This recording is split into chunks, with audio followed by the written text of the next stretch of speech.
Di sini kan di dalam perkara haid ya. Perkara haid ini adalah ada memang ibadah-ibadah yang kemudian berkurang. Atau bahkan diharamkan Ustaz, Diharamkan beribadah ya kan. Maka kata Rasulullah itu bahwasanya perempuan itu naqisatu aqlin wa din. Bahwasanya wanita itu adalah kurang akalnya dan agamanya. Nah, di sini dikatakan kurang agama itu apa? Maka para ulama mengatakan bahwasanya wanita itu ada saat-saat dia tidak menjalankan aktivitas ibadah di dalam agama Islam dia. Contohnya apa? Adalah sholat.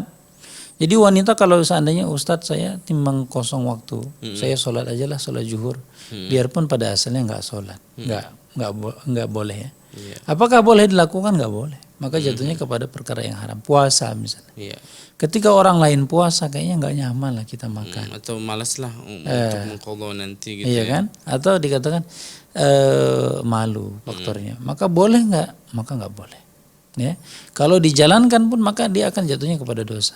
Nah, selain dari itu, selain dari sholat, selain dari puasa, selain dari tawaf di Baitul Haram dikatakan, maka yang lainnya seperti zikir, kita mau tidur misalnya, kita harus membaca Qul Huwallah, kemudian Qul A'udzu birabbil falaq dan Qul A'udzu birabbin nas misalnya, dan ayat kursi misalnya. Apakah kemudian itu tidak? Enggak, tetap saja dibaca.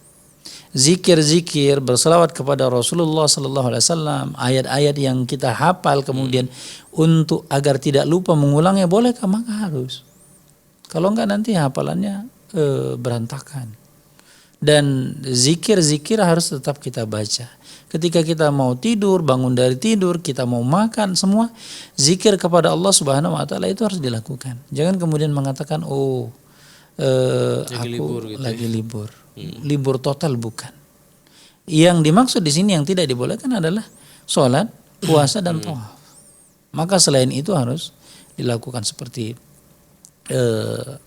berzikir, kemudian berselawat, kemudian membaca Al-Quran, ya kan, pada ayat-ayat tertentu yang kemudian dikhususkan dalam zikir-zikir, maka harus dilakukan. Karena juga banyak dilema yang sering terjadi. Kaum wanita itu ketika sudah libur dari ibadahnya, kemudian masuk ibadah lagi, ada malas yang berat.